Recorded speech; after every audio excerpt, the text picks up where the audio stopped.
प्यारे बच्चों नमस्कार। कैसे हैं आप?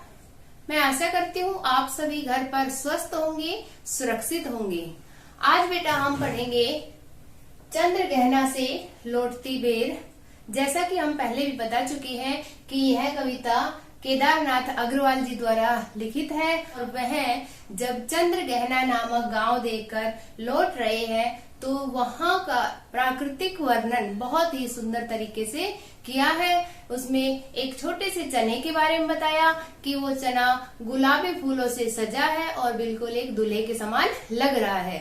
फिर उन्होंने अलसी का जिक्र किया है। अलसी नामक घास जिसके नीले फूल है और वो चने के से बिल्कुल सट कर खड़ी है और वह दुल्हन की तरह लग रही है।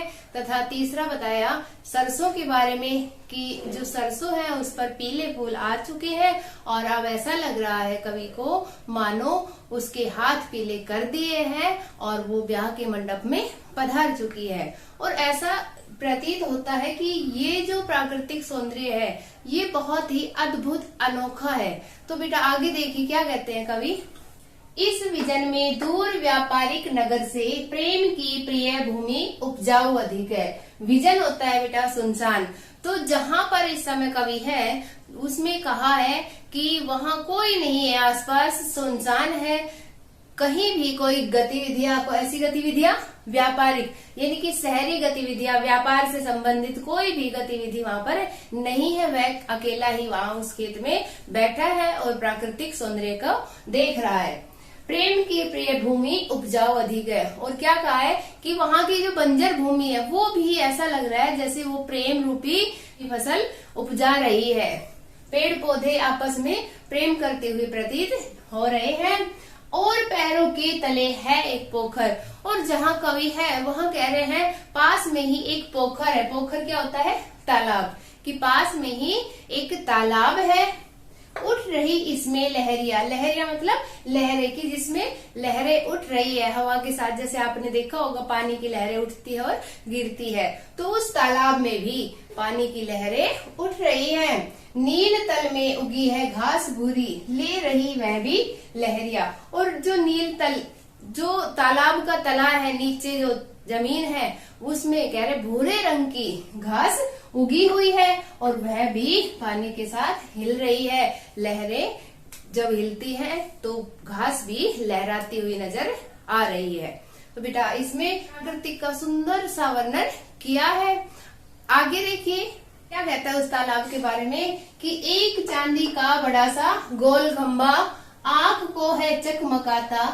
कि जब वो तालाब के किनारे बैठा है वहां पर उसे देख रहा है तो सूर्य की रोशनी तालाब में गिर रही है और वो सूर्य है वो एक किसके समान? चांदी के बड़े से गोल खंबे के समान प्रतीत होता है। और जब बेटा रोशनी पानी में पड़ती है और जब हम उसे देखते हैं तो हमारी आंखें चकाचौंध हो जाती है, चकमका जाती है। तो यहाँ कवि ने यही बताया है कि एक चांदी का बड़ा सा गोल खंबा आंख को है चकमकाता।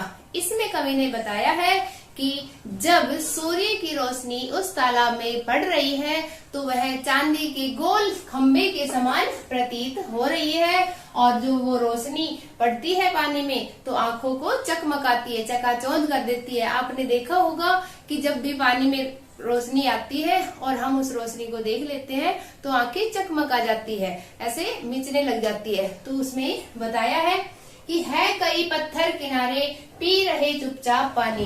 और उस तालाब के किनारे, उस पोखर के किनारे बहुत सारे पत्थर हैं, पी रहे चुपचाप पानी। और जब वो लहरें उन पत्थरों से टकराती है और वापस जाती है तो कवि को ऐसा प्रतीत हो रहा है जैसे वो पत्थर चुपचाप पानी पी रहे हैं। यहाँ बेटा देखिए पत्थरों का पानी पीना मानवीकरण अलंकार का सुंदर प्रयोग किया है कि उस तालाब के किनारे बहुत सारे पत्थर हैं और उन्हें देखकर ऐसा लग रहा है जैसे वो चुपचाप पानी पी रहे हैं।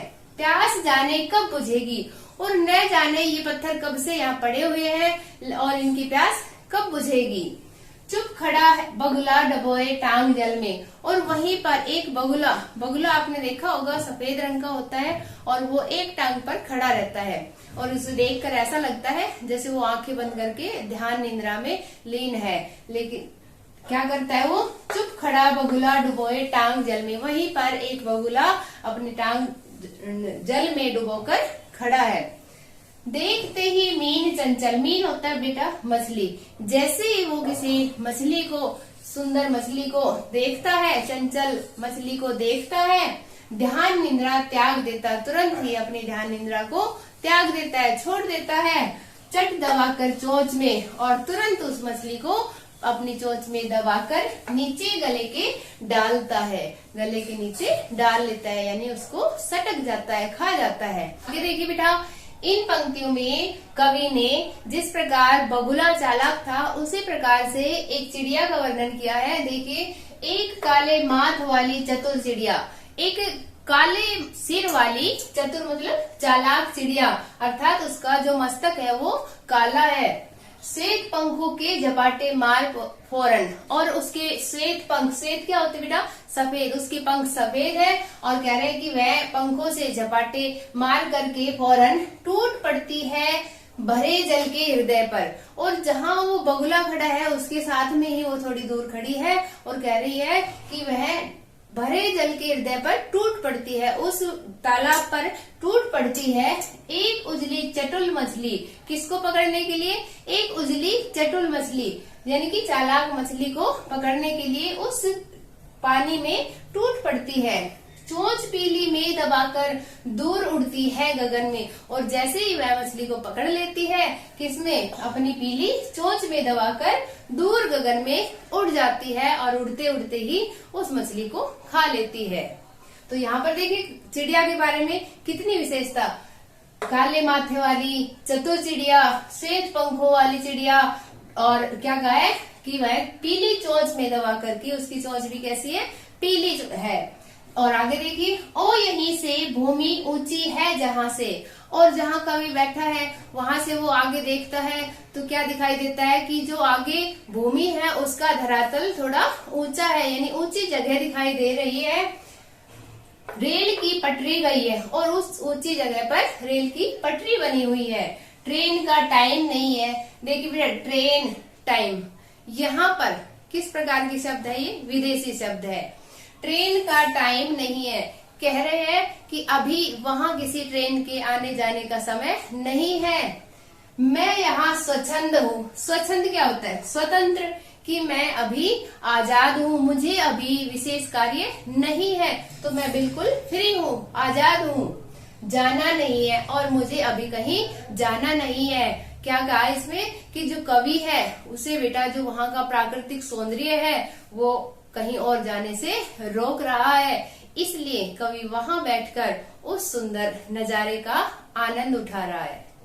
अब देखिए बेटा, कवि इन पंक्तियों के माध्यम से चित्रकूट की प्राकृतिक छटा का वर्णन करते हुए क्या कहते हैं कि चित्रकूट की अनगढ़ चौड़ी, कि जो चित्रकूट की जो पहाड़ियां हैं वो अनगढ़ है, यानी उबड़ खाबड़ है, कम ऊंची ऊंची पहाड़ियां, ज्यादा ऊंची नहीं है, दूर दिशाओं तक फैली है। वो उबड़ खाबड़ पहाड़ियां हैं और वो छोटी छोटी है, दूर दिशाओं तक फैली हुई है।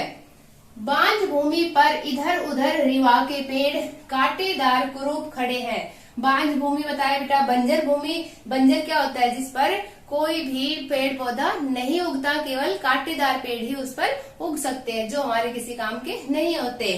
रिवा होता है बेटा कांटेदार पेड़ को, बांझ भूमि पर कह रहे हैं उस बंजर भूमि पर इधर उधर रिवा के पेड़, कैसे पेड़, जो कांटेदार कुरूप पेड़ है वो खड़े हैं, अर्थात उन पेड़ पौधों में ना तो कोई हरियाली है, ना ही वो छाया देते हैं और ना ही वो कोई फल देते हैं, उन्हें देखने का भी मन नहीं करते, अर्थात वो कोई हमें अपनी ओर आकर्षित नहीं करते।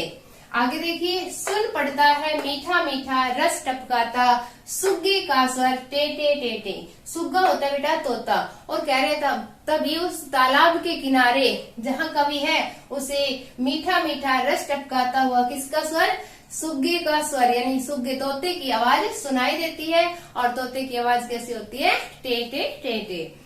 सुन पड़ता है वनस्थली का हृदय चीरता, और कह रहे दूसरी तरफ जंगल का हृदय चीरता हुआ क्या उठता गिरता सारस का स्वर टिरटो टिरटो। एक सारस पक्षी होता है तो वो कैसे बोलता है, टिरटो टिरटो। तो कवि को जंगल की दूसरी ओर एक सारस पक्षी का जो जोड़ा है उसकी आवाज सुनाई देती है, और वो कभी तेज बोलता है और कभी धीरे बोलता है, और ऐसा लगता है जैसे वो उस जंगल के हृदय को चीरता हुआ निकल जाता है। और अचानक से इस तरह की आवाज सुनते हैं तो हम बहुत ही बेचैन हो जाते हैं। तो इसमें क्या बताया गया है कि जो चित्रकूट की पहाड़ियां है वो उबड़ खाबड़ है, कम ऊंची है, दूर दिशाओं तक फैली हुई है। बांझ भूमि और जो वहां पर बंजर भूमि है वहां पर चारों तरफ क्या खड़े हैं, कांटेदार पेड़ खड़े हुए हैं जो देखने में भी सुंदर नहीं है। कुरूप, रूप में हमने उपसर्ग खू जोड़ दिया तो कुरूप यानी कि सुंदर नहीं है। सुन पड़ता है और तभी जो कवि है उसको सुनाई देता है उस तालाब के किनारे किसका स्वर, मीठा मीठा रस टपकाता, मीठा मीठा रस टपकाता सुग्गे तोते का स्वर। तोते की आवाज सुनाई देती है जो बहुत ही उसे अच्छी लगती है। सुन पड़ता है वनस्थली का हृदय चीरता, और उसे वनस्थली यानी जंगल का हृदय चीरता हुआ सारस पक्षी के जोड़े का स्वर सुनाई देता है, और वो कभी तेज बोलते हैं और कभी धीरे। उनका स्वर कभी उठ जाता है कभी गिरता है, और उसका स्वर कैसा होता है, टिरटो टिरटो। इन पंक्तियों के माध्यम से बेटा जो कवि है वो वहाँ के वातावरण तथा शांत माहौल को देखकर बहुत आनंदित होता है, और वो सारस के जोड़े को देखकर भी बहुत खुश होता है। और वो क्या सोचता है, उसका मन उस सारस के जोड़े को देखकर बहुत ही विभोर हो उठता है, और क्या चाहता है, मन होता है उड़ जाऊं मैं, कि मेरा भी मन होता है कि मैं भी उड़ जाऊं। मैं यहाँ पर कौन, जो कवि है हमारे वो। पर फैलाए सारस के संग। पर क्या होता है बेटा, पर मतलब पंख होते हैं, कि मैं भी उड़ जाऊं पंख फैलाकर किसके साथ, सारस के साथ। जहाँ जुगल जोड़ी रहती है, जुगल होता है बेटा जोड़ा, दो प्राणियों या दो वस्तुओं का साथ होना ही युगम गल या जोड़ा कहलाता है।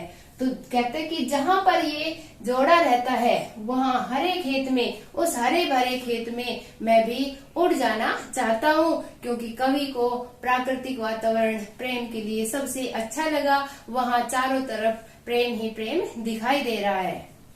सच्ची प्रेम कहानी सुन लो चुप्पे चुप्पे, और मैं इनकी सच्ची प्रेम कहानी चुपचाप सुन लूं, मुझे बहुत अच्छा लगेगा। तो कवि ऐसा सोचता है कि मैं भी पंख फैलाकर इन सारस के साथ उड़ जाऊं और हरे खेतों का, इस वातावरण का आनंद उठाऊं। तो बेटा ये है हमारे चंद्रगहना से लौटती बेर। और जब लेखक ने चंद्रगहना नामक गांव देखा, उसके बाद जब आ रहे हैं तब उन्होंने जो भी दृश्य, जो भी नजारे देखे हैं उसका वर्णन इस कविता में किया है। बेटा इसे अच्छी तरह सुने और समझने का प्रयास करें। धन्यवाद।